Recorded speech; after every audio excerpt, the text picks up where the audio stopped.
Brewing Network. All right, everybody, welcome to the Brewers Pavilion. My name's Justin Crossley. I'm from the Brewing Network, and we broadcast this stuff for folks that aren't lucky like we are to get to sit here and taste the beer, so that folks at home can see what's going on and hear from these great brewers that we have. And they've all brought beer to pour for you today. And the guys sitting in front of us today, they're the champion brewers of 2010. And basically what that means is, of all the awards that happen on Saturday here at the Great American Beer Festival, a round of applause, really. They deserve it. All these brewers on the floor enter beers into the competition here. And on Saturday, in the afternoon session, they give out awards for that. And the guys sitting in front of us today are the people who won the most awards. They got the most points. Their beers were the most successful. And so they give awards like Small Brew Pub of the Year, and Medium Brew Pub of the Year, and Large Brew Pub of the Year, and Small Brewery of the Year. And it just kind of gives you a gauge of how the breweries are doing and what the caliber of their beers are, kind of more as a whole rather than just as an individual beer. So you're sitting in front of the champion brewers from 2010, the guys that really kicked ass last year. So we get to hear from them, taste their beer today, and we've got their winning beer in front of us today. So we're going to do that, and it should be pouring for you now. So I'll just go down the line and introduce you, and then we're just going to have some fun and enjoy talking about these beers. Right next to me, we have Noah Regnery. Whatever, Noah. However you want to say it. Noah Regnery, who's from... he's from Pizza Port San Clemente, and next to him is his boss, Jeff Bagby. So don't fuck up, Noah. Jeff's watching.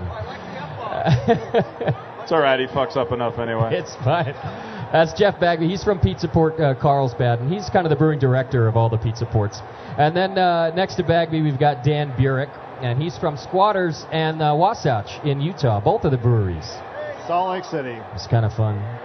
Utah beers, man, you guys got a thing, low alcohol and awesome body at Squatters. I talk about that all the time on my show because the body of those beers at the alcohol level that they put on you is fantastic. So I'm just giving you kudos for that.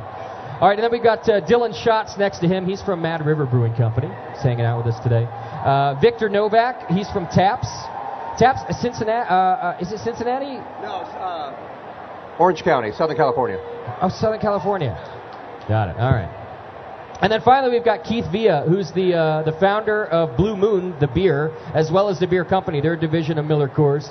You're the guy who did the first Blue Moon recipe, right? That's your beer. Yeah, that was back in 1995. Yes. Nice. All right. And you guys won Large Brewery of the Year, right? Correct. Yeah, okay. Large Brewery of the Year. Yeah. Victor with Taps won Brew Pub Group because there's several of the Taps, right? Dylan Schatz won Small Brewery of the Year. And then Dan with Squatters and Wasatch, you guys won Mid-Size Brew Pub. Is that right? Mid-Size Brewery. All right. Jeff Bagby won Large Brew Pub. And then finally Noah here was Small Brew Pub. Oh, dear. He's the little guy in the group. But again, to become the champion of any of these awards, it really means that your beer's really done well as a group, not just as an individual. So what's the beer we're pouring right now? It should be Noah's beer, I think, from Pizza Port. It's already Jeff's beer. All right, we got Jeff Bagby's beer. The first beer was, this looks like a different beer. All right, so we've already got, great. That means I've talked too long already. Well, let's start great. with Noah. We just keep getting beers. There's nothing wrong with that. It's perfect, right? All right, let's talk with Noah. What was the first beer that we poured, Noah? Yeah. Before this, we'll go straight into that, but what do we do first? It was the Reed's Wee Heavy from Carlsbad. I don't know if you want Jeff to talk about that. You could talk about it. Forget about Jeff. It was good. No, it's nice Wee Heavy, just nice round, full-bodied, malty, good sweetness to it. Okay. And what was the medal that it took last year? Gold, right? I got a gold for Scotch Ale in 09 and 2010. Okay. Are you a Wee Heavy guy, Jeff? Is this kind of one of your styles? I love Scotch Ales. Yeah. It is. Okay. So you've dialed it in. Taken some time. I've made them over the years, and yeah. Okay. Definitely. So tell us a little bit about what it takes to win a medal with a beer like that. Is it a large category? Is there a lot of competition? Is it new? Is it old? Well, it's an old world style. I'd say there's different opinions on what Scotch Ale is. I tend to think more traditionally, which is just clean, rich malt and enough alcohol to be a little warming. Some people consider Scotch ales that they should have a peated or a smoked malt character to them. Mine does not. Mine's just straight up Scotch ale. So. What is the ABV approximately on this one? The reeds that everybody had was 9%. Okay, so that's heavy. That's not wee heavy. That's heavy. Okay, now what about the beer that's pouring, the second beer that poured? Oh, that's Noah's. That one's Noah, so we did reverse it. IPA. Why is it a pseudo IPA? I'll let him talk about the story behind that, but I just wanted to tell everybody that what he did last year with IPA Gold and Imperial IPA Gold was amazing. Probably the two biggest categories at GABF, and he won both of them. Do we not? Amazing shit. So they have sorry to interrupt, but do we not even need to ask what medal Pizza Port wins? We know it's gold, so it's why always bother? gold. You're right. Thanks, Vic. So they're the most entered categories. Yeah, there was 142 beers in regular IPA and I think around 90 in Imperial. Wow. This guy won them both. That's amazing. So what's your trick? I just try to make a beer. I just try to make beer that I want to drink, and it's really humbling to be up here with all these guys. Like, do it for a lot longer than I have, and it's fun. How long have you been doing it? I've been in San Clemente for almost 5 years. Okay. How long have your beers been at the GABF? This is the fourth year. Fourth year. Yeah. So last year, with your third year, you won the two biggest categories in the whole GABF. That is correct. Yeah, that's pretty good. That's a sign of a good brewer right there. The magic touch.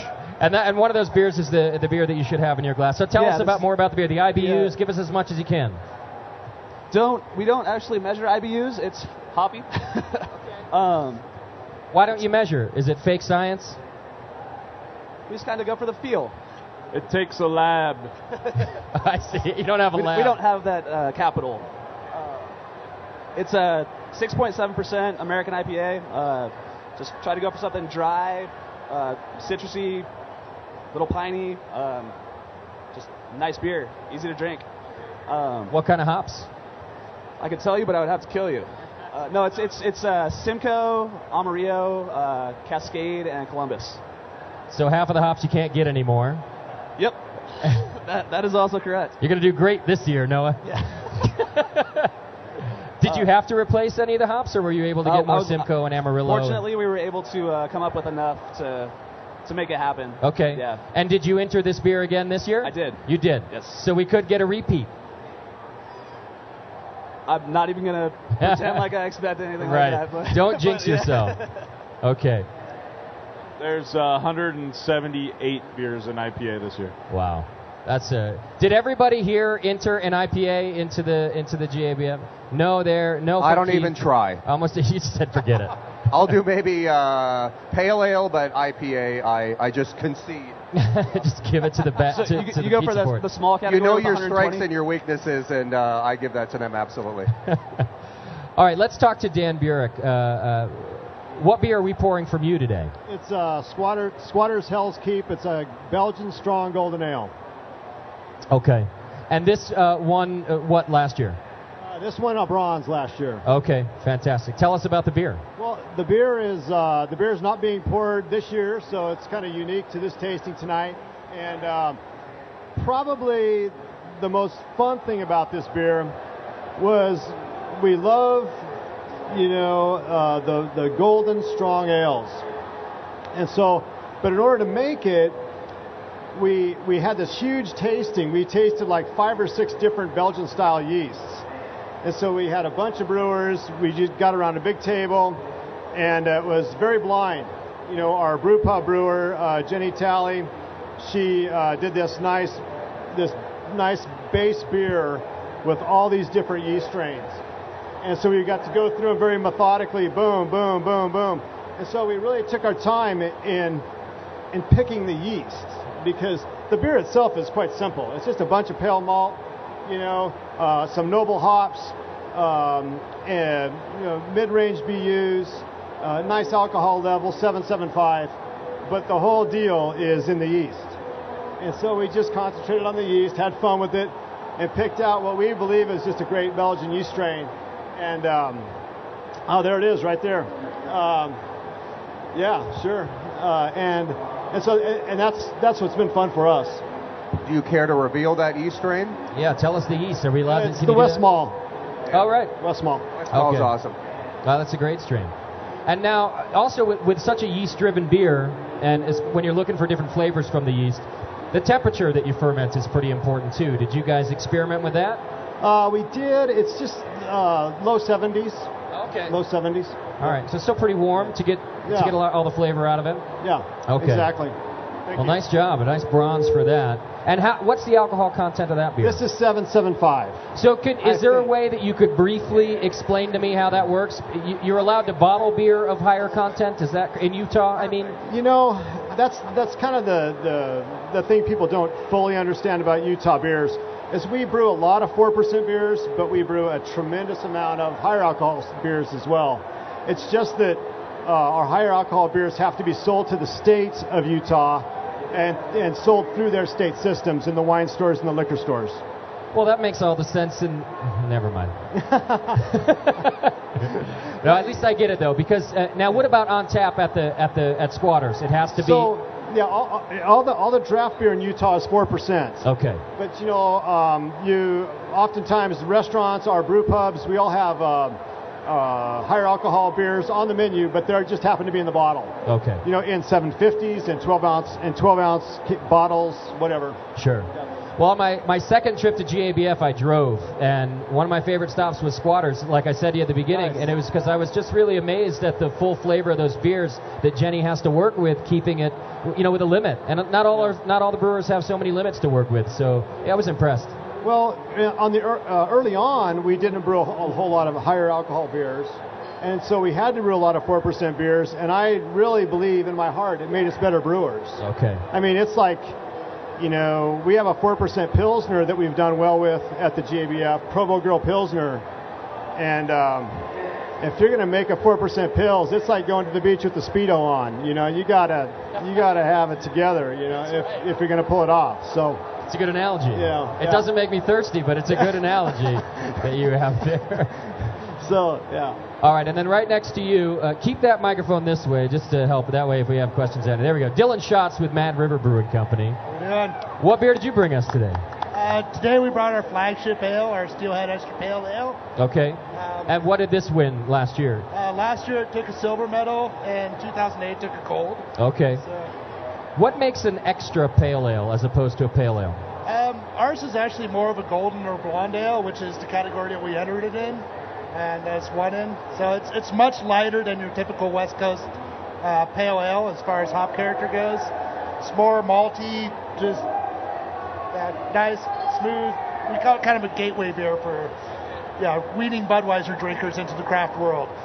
So we need that. Yes. So I'm a huge fan of American pale ales, but I like a hybrid of them because as soon as they start turning into an IPA, and we've all had that beer that someone called a pale ale, and we all know it's an IPA, Jeff Bagby. And what? But I really enjoy a pale ale that still has balance and malt. But I know what happens. There's a consumer trend toward hops. So how do people receive your beer when you say pale ale? Do they tell you, oh, this isn't hoppy enough? Well, I think that the term extra pale ale kind of leads them into that they're not expecting a huge West Coast pale ale. It's a hop bomb. They're expecting something light, refreshing, and it works for people. I mean, it's well received. All right, it's a nice beer. All right, Victor Novak with the Taps Brew Pubs and one brew pub group. How many taps are there? We have two. One in Brea, one in Corona, both in Southern California. Yeah. All right, yeah, there's a lot of SoCal guys up here. Well represented, yeah. Very nice. I'm the little guy on the block. It's more like the Admiral Stockdale. Who am I and what am I doing up here? But with these guys, but yeah. What beer did you bring us today? I brought Remy. It's a bourbon barrel-aged Imperial Russian Stout. Very nice. It's the only beer of a different color so far. I like that. But nice, rich, got sort of a kind of a toasted marshmallow coconut character from the bourbon. But we start off with our Imperial Russian Stout, about 9%. Put it in a Heaven Hill barrel. Actually, it was Kyle Manns, my brewer here in Brea. It was his idea to put it in the bourbon barrel. And then our buddies at the brewery in Placentia, Bruery, the brewery. Most of you have heard of them. We stored it there for 5 months. Sort of serendipity. We had to get it out in order to enter it in GABF. roll the dice, and we did pretty well. We got a silver with it. So. Is 5 months a long time for a beer to sit on a bourbon barrel? I think it's a fair amount, but we don't do a lot of. This is actually our first foray into barrel aging. So you could call it maybe beginner's luck, but I mean, I think we started off with a nice base beer, and then took a shot, put it in the bourbon barrel. We were happy with it. Some guys like to go 10, 12 months, maybe 15 months. But I think when you're looking for that balance, not too much sort of bourbon hot character. The balance was really nice at 5 months, and to be honest, again, we had no choice. We had to get it in, and we threw it in, and it did pretty well. So. Well, this is one of those categories that it's interesting to watch how beer kind of develops, because it's recent in the competition. They actually kind of had to add different categories. They add some almost every year.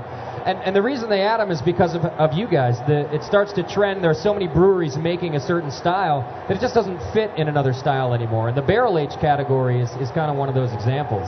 So many people doing it that they had to just open up a whole new... All over the map, exactly. So you have to refine, is it wood and barrel aged? Is it sour? You got Brett characters. So there are many different characters. And again, we're very new to it. I think the Pete Sport guys do it beautifully. Russian River, of course, is phenomenal at it. And we're, getting into it sort of baby steps into barrel aging.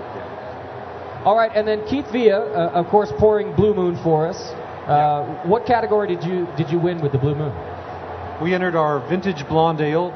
Except back then we called it Chardonnay blonde because it's made with Chardonnay grapes. Okay. We entered it into the fruit beer category and won a gold. It won a silver in World Beer Cup the year before, and I think it won either a gold or a silver in GABF the year before that. So where in your brewing process do you add something like Chardonnay grapes? Into the fermenter. So it's fermented, and the interesting part is that it's, as far as I know, it's one of the first beers ever commercially produced with 100% wheat. So we don't use any barley malt. And in fact, if you talk to a lot of the classic brewers and brewing scientists, a lot of them will tell you that you can't brew with 100% wheat, that the max is maybe 65%. So, but this one's brewed with 100% wheat. I actually have my PhD in brewing from University of Brussels in Belgium. Over there we did some crazy things, and so got a lot of good ideas on how to brew and really how to create and stretch the envelope when it comes to brewing. So did you do it with 100% wheat just to give the finger to those who said you couldn't possibly do that? Or did it actually, or was it really something that you had to do to get the profile you wanted? Both. yeah, because it's... Is that a lot of rice holes in there, Keith? That's a proprietary... yeah. It's actually also 50% rice holes. Proprietary from you guys. Well, I've actually been a home winemaker for... I've been a brewer for 25 years and a home winemaker for about 25 years, and this was an attempt to make a hybrid between the two back in the... Gosh, it was 1995. 1995 is when I did this, and back then people didn't get it. It was too weird.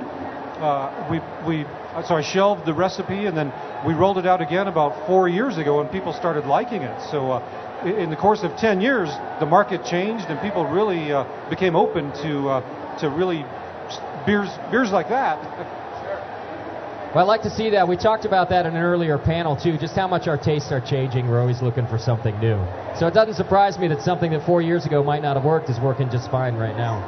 Yeah, and that's what we try to do. At Blue Moon, we take styles and try to stretch them, and we've got a blonde ale over there made with Jif creamy peanut butter. We have our vintage blonde ale. Nice. We've got a bunch of different things, and we try to just stretch the envelope in that direction. We'll never make something really over the top on BUs like Imperial IPAs or pale ales. That's these guys do it good enough. And sure. For us, we go in a different direction. Okay. All right, well, let's talk a little bit about what it means to you guys to win an award. I've been broadcasting the ceremony for several years, and I got to tell you, it's really fun for me to watch you guys come up on stage and bring your crew up there, and you're all so happy, hugging each other. You can tell that it's really it's an achievement for you guys, and it means something. So I'd like to know, from you, when they call out your name, any of those medals, whether it's bronze, silver, or gold, I see the reaction. Tell me kind of what it means to you personally and to your brewing company. How does it feel? Let us inside kind of how that feels. You've got the microphone right there, Dan. We can start with you. Maybe.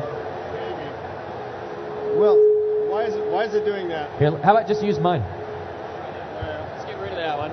We'll just use mine. That's better. I think that's better. Yeah, that's better.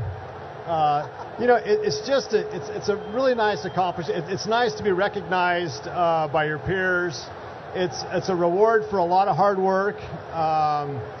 We brew these beers day in and day out. We really concentrate on them, and I don't know. I guess I would just say it's a really nice reward to be recognized for a lot of hard work, and it's a nice celebration, just brewery-wide. It's a fun celebration, Party fans over here. I could talk about this for a long time. A lot of my friends over the years, and as long as I've been doing this, not as long as Keith, but I've been in the industry. This is my 15th GABF, and as a brewer, I've been a brewer here every year. Winning a medal is amazing.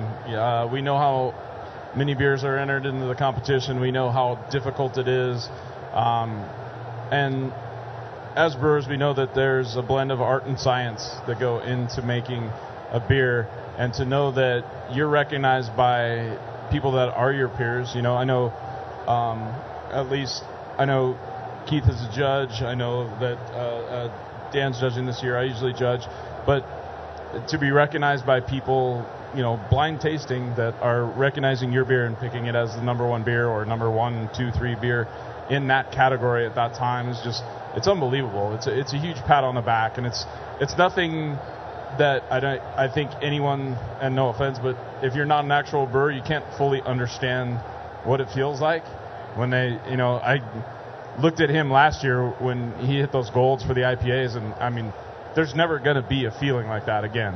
It's just unbelievable, and it's something that you work so hard for, you do so much for, and to get recognized by the rest of the people that are doing the same thing, and they're telling you that you're the best, you did this. I mean, it's unreal. You want to talk to it? You want to tell us what it feels like to win on your third year, Noah? I mean, Hey, screw like they you, said, man. I've been doing this a long time. Right. I can't say enough. It's like I said, it's humbling to be up here with these guys. It's like I'm constantly learning and just trying to do the best I can. And you go in with the perspective.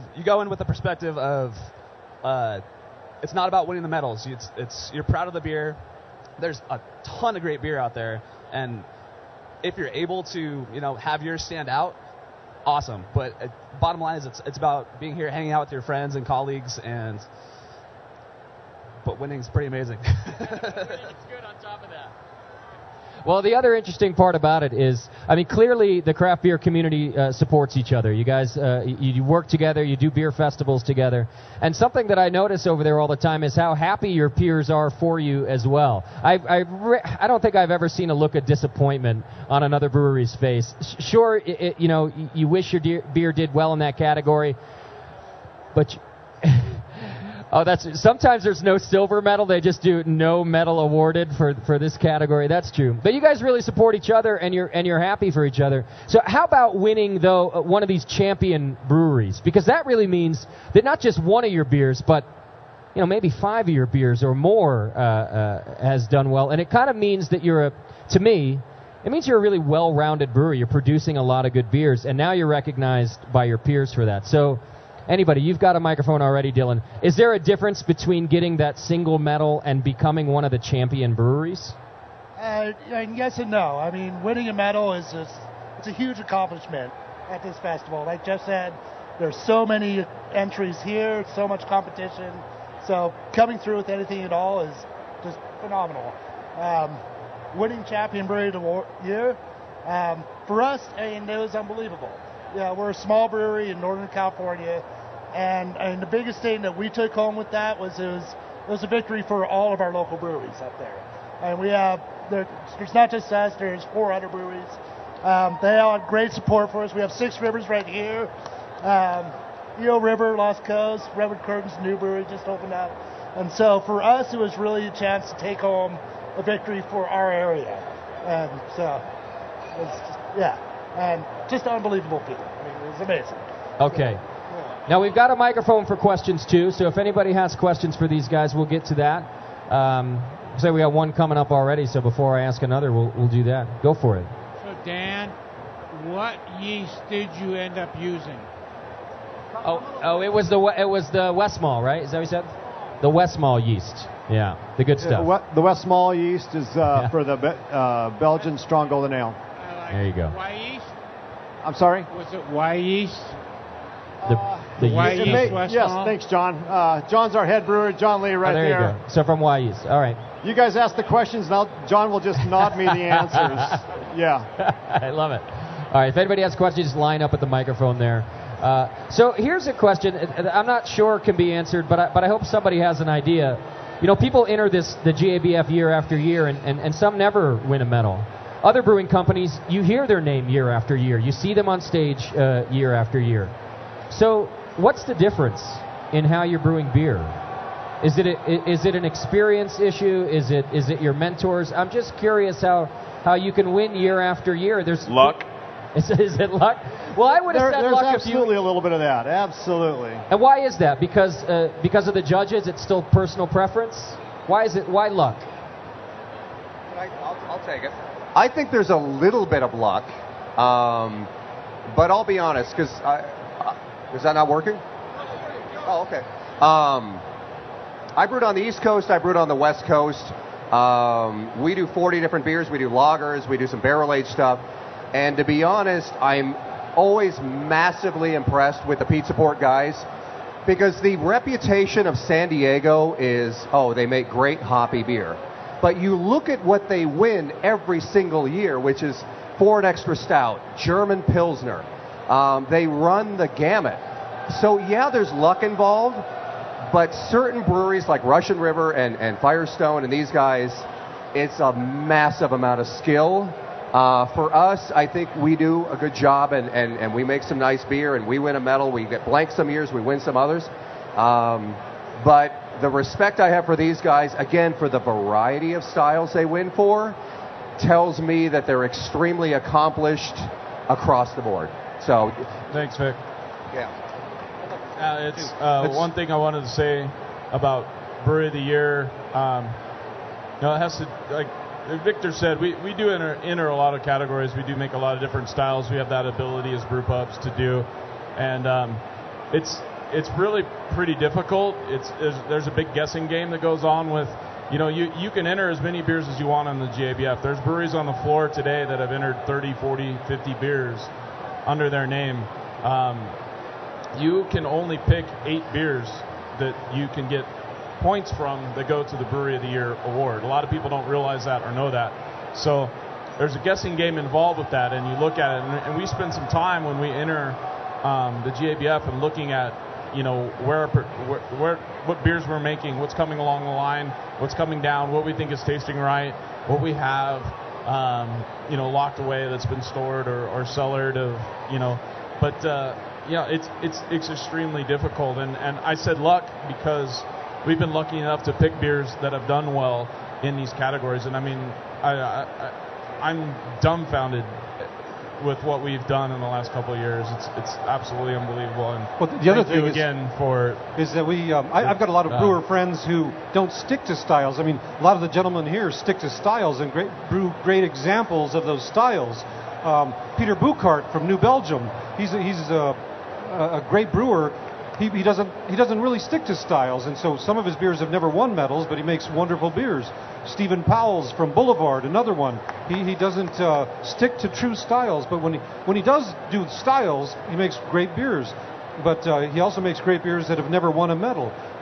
At Blue Moon, same thing. Sometimes we stick to styles, sometimes we don't.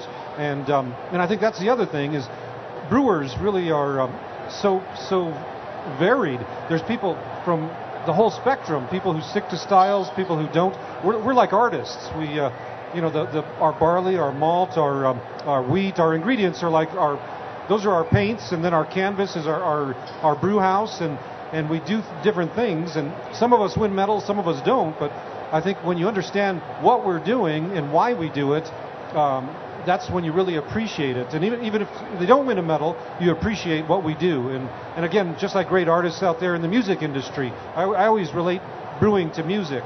There's different types of classical sounds, classical music, rock, pop, jazz, whatever. And then there's different fusions. I mean, there's everything. And it's the same in the brewing world. There's just a whole bunch of different men and women who express themselves through beer. And that's what we do. And if we don't win a medal, at least you see what we're about and where we're coming from. Well said. Also, you mentioned the mentoring, and I can't really sit up here in good conscience without mentioning that Jeff is the guy who taught all the Pete Sport guys the ways of being a pub brewer. So that's a huge part of it too. I mean, like I said, again, learning from all the guys that have been doing it for a long time, that goes a long, long way. And wouldn't be here without this guy. So. Well, and I've talked to Jeff about that too. He'd say the same thing about his mentors. I know, he got to brew with Lee Chase and a lot of good brewers that I'm sure he'd mentioned. So kind of that process coming up, which is kind of a follow-up I had. It's the same thing that you're saying, Keith. I kind of go around the floor and try to taste the breweries I've never heard of.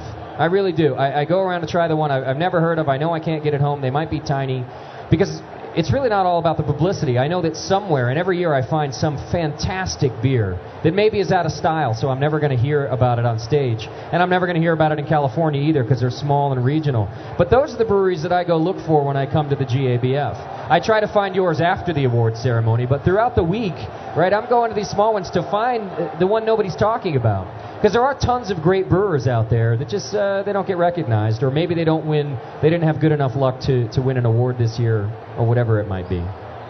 Questions from the audience? Yeah. Yes, this is actually a good follow-up for what you were talking about. One of the reasons for styles is actually so that there can be competition, because you need to define things so that this is an apple, this is an orange. So I wanted to ask all of you, what style categories do not exist that should exist? Where do you want to enter your beers that you can't right now? Every year the GABF continues to expand styles. The BA does a wonderful job at looking at the number of entries in certain categories that have a lot of subcategories. And a lot of times, especially in the last 10 years, a lot of categories have broken out of subcategories because there's so many entries in them.